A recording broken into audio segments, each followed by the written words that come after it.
ಏನಾಯ್ತು ಶಾಶ್ವತಿ? ಯಾಕೆ ಇಷ್ಟು ಗಾಬರಿ ಆಗಿದ್ಯಾ? ಅಣ್ಣ, ವಿರಾಜ್ಗೆ ಆಕ್ಸಿಡೆಂಟ್ ಆಗಿದೆ ಅಂತೆ.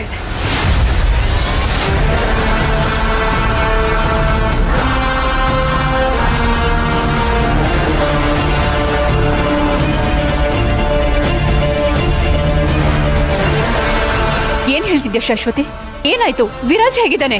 ಅದಕ್ಕೆ ವಿರಾಜ್ ರೋಡ್ ಕ್ರಾಸ್ ಮಾಡುವಾಗ ಬೈಕ್ ಅವ್ನು ಬಂದು ಗುದ್ದಿದ್ದಂತೆ. ಅವಿ ಅವನ್ನ ಹಾಸ್ಪಿಟ್ಲಿಗೆ ಕರ್ಕೊಂಡು ಹೋಗಿದ್ದಾನೆ. ಯಾವ ಹಾಸ್ಪಿಟಲ್ ಶಾಸ್? ನಾವ್ ಈಗಲೇ ಹೋಗೋಣ. ಬೇಡ ಮಿಥಿಲಾ, ಅವ್ರು ಆಲ್ರೆಡಿ ಹಾಸ್ಪಿಟ್ಲಿಂದ ಹೊರಟಿದ್ದಾರೆ. ಇಲ್ಲಿಗೆ ಡೈರೆಕ್ಟ್ ಆಗಿ ಬರ್ತಿದ್ದಾರೆ. ವಿರಾಜ್ ಹೇಗಿದ್ದಾನಂತೆ? ಅವ್ನಿಗೇನು ಆಗಿಲ್ಲ ತಾನೆ? ಈಗ ಆರಾಮಾಗಿದ್ದಾನೆ ಅಂತ ಅವಿ ಹೇಳ್ತಿದ್ದ. ಅದಕ್ಕೆ ನಾವು ಗಾಬರಿ ಆಗ್ಬಾರ್ದು ಅಂತ ಹೇಳಿರ್ತಾನಷ್ಟೇ. ಈ ವಿರಾಜಿಗೆ ಸ್ವಲ್ಪ ಆದ್ರೂ ಜಾಗ್ರತೆ ಬೇಡವಾ? ಇಲ್ಲ ರೀ, ನಮ್ ವಿರಾಜ್ ಕೇರ್ಲೆಸ್ ಆಗಿರಲ್ಲ. ಆದ್ರೂ ಯಾಕೆ ಹೀಗಾಯ್ತು? ಏನೋ ನಮ್ಮ ವಿರಾಜ್ ಅಣ್ಣಂಗೆ ಗ್ರಾಚಾರ ಅಷ್ಟೇ. ಅವ್ರು ಆರಾಮಾಗಿದ್ರೆ ಅಷ್ಟೇ ಸಾಕು.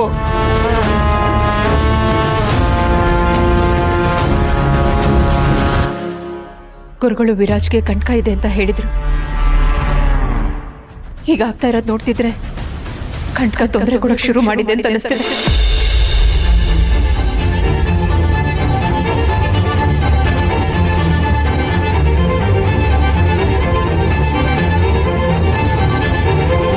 ಇವತ್ತು ಜನ ಜಾಸ್ತಿ ಆಗ್ಬೋದು ಅಂತ ನಂಗೆ ಅನ್ನಿಸ್ತಾ ಇದೆ ಮಲ್ಲಿ. ಪರವಾಗಿಲ್ಲ ಸರ್, ನಾನು ಅಡ್ಜಸ್ಟ್ ಮಾಡ್ತೀನಿ. ನಾರ್ತ್ ಇಂಡಿಯನ್, ಚೈನೀಸ್ ಎಲ್ಲ ಮಾಡ್ತಿದ್ಯಾ ತಾನೆ? ಹೌದು ಸರ್, ಅದಕ್ಕೆ ಬೇಕಾಗಿರೋ ಐಟಮ್ಸ್ನೆಲ್ಲ ನೆನ್ನೆನೇ ನಾಗೋಣನ ಕೈಲಿ ತರಿಸಿದ್ದೀನಿ. ಮಸಾಲ ರೆಡಿ ಮಾಡ್ಕೊಂಡಿದ್ದೀನಿ. ಇವತ್ತು ಮಧ್ಯಾಹ್ನದ ಅಡುಗೆ ಆಗಿದ ಕೂಡಲೇ ಪಾರ್ಟಿಗೂ ಎಲ್ಲ ರೆಡಿ ಮಾಡ್ಕೊಳ್ಳೋಕೆ ಶುರು ಮಾಡ್ತೀನಿ. Good good. ನಿನ್ನೆ ಲಿಸ್ಟ್ ಜೊತೆ ಇವತ್ತಿನೊಂದಷ್ಟು ಲಿಸ್ಟ್ ಇದೆ. ಯಾರ್ಯಾರಿಗೆ ಏನೇನು ಇಷ್ಟ ಅಂತ ಸೀಕ್ರೆಟಾಗಿ ಕೇಳಿ ತಿಳ್ಕೊಂಡಿದ್ದೀನಿ.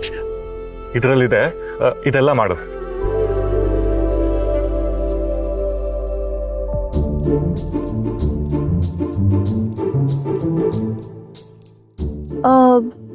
ಇದೆಲ್ಲ ಸೇರಿ ಅಡುಗೆ ಜಾಸ್ತಿ ಆಗಲ್ವಾ ಸರ್?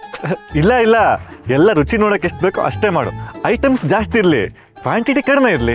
ಅಂದರೆ ಯಾರು ಒಂದು ಐಟಮ್ನ ಹೊಟ್ಟೆ ತುಂಬ ತಿನ್ನಲ್ವಾ? ಇಷ್ಟೆಲ್ಲ ಐಟಮ್ಸು ಒಂದೊಂದು ಸ್ಪೂನ್ ರುಚಿ ನೋಡ್ತಾ ಇದ್ರೆ ಅಲ್ಲಿಗೆ ಹೊಟ್ಟೆ ತುಂಬುತ್ತಲ್ಲ.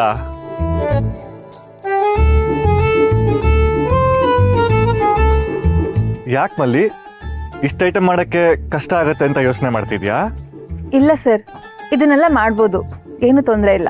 ಮತ್ತೆ ಹಾಗೆಲ್ಲ ಏನಿಲ್ಲ ಸರ್. ನಮಗೆಲ್ಲ ಪಾರ್ಟಿ ಅಂದರೆ ಒಂದೇ ಐಟಮ್ನ ಹೊಟ್ಟೆ ತುಂಬ ತಿನ್ನೋದು. ಹೆಚ್ಚು ಅಂದರೆ ಕೊನೆಯಲ್ಲಿ ತುಂಬಿರೋ ಹೊಟ್ಟೆಲ್ಲೂ ಚಪ್ಪರ್ಸ್ಕೊಂಡು ಪಾಯಸ ತಿನ್ನೋದು.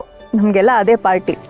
ಆದರೆ ಇಲ್ಲಿ ನಾವೆಲ್ಲ ಹೊಟ್ಟೆ ತುಂಬಿಸ್ಕೊಳ್ದೆ ಬರೀ ಬಾಯಿ ರುಚಿ ನೋಡ್ತೀವಿ ಅಂತನಾ? ಕೇಳಿನೇ ಶಾಕ್ ಆಗ್ತಿದ್ಯಾ ನಿಂಗೆ? ಶಾಕ್ ಏನಿಲ್ಲ ಸರ್, ಹೀಗೂ ಇರುತ್ತಾ ಅಂತ ಆಶ್ಚರ್ಯ ಆಗ್ತಿದೆ. ನನಗಿದೆಲ್ಲ ಹೊಸ್ತಲ್ವಾ. ಹರ್ಷಿತ್ ಸರ್, ಬೇಗ ಬನ್ನಿ, ಎಲ್ಲರೂ ನಿಮ್ಮನ್ನ ಕರಿತಿದ್ದಾರೆ. ಯಾಕೋ, ಏನಾಯ್ತು? ಯಾಕೆಷ್ಟು ಗಾಬರಿಲಿದ್ಯಾ? ಅಯ್ಯೋ, ಗಾಬರಿ ಆಗದೆ ಇರುತ್ತಾ? ವಿರಾಜನ ಆಕ್ಸಿಡೆಂಟ್ ಮಾಡ್ಕೊಂಡ್ ಬಂದಿದ್ದಾರೆ. ಏನು, ನಮ್ ವಿರಾಜ? ಬೇಗ ಬನ್ನಿ. ಅಣ್ಣ ಸರ್ ಏನು ಮಾಡ್ಕೊಂಡ್ರೋ ಏನೋ.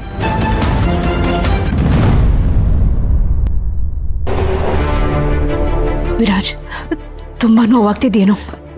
ಇಲ್ಲಮ್ಮ, ಸ್ವಲ್ಪ ತರ್ಚಿದೆ, ಕಾಲು ಉಳುಕಿದೆ, ಬೇರೇನಿಲ್ಲ. ರೋಡಲ್ಲಿ ಹೋಗುವಾಗ ನಿನ್ ಗಮನ ಎಲ್ಲಿರುತ್ತೋ? ಬೈಕ್ ಬಂದಿದ್ದು ಕಾಣ್ಲಿಲ್ವಾ ನಿಂಗೆ? ಅಣ್ಣ, ಕಂಡಿದ್ರೆ ಅವ್ನು ಗುದ್ದಿಸ್ಕೊಂಡು ಬರ್ತಿದ್ನಾ? ವಿರಾಜ್ ಮೊದಲೇ ನೋವಲ್ಲಿದ್ದಾನೆ, ಸುಮ್ಮನೆ ಅವನಿಗೆ ಬೈಬೇಡ. ಡಾಕ್ಟರ್ ಏನಂದ್ರು? ಡಾಕ್ಟ್ರು ಪೇನ್ ಕಿಲ್ಲರ್ ಕೊಟ್ಟಿದ್ದಾರೆ, ರೆಸ್ಟ್ ಮಾಡಿದ್ರೆ ಸರಿ ಹೋಗುತ್ತೆ ಅಂತ ಹೇಳಿದ್ದಾರೆ.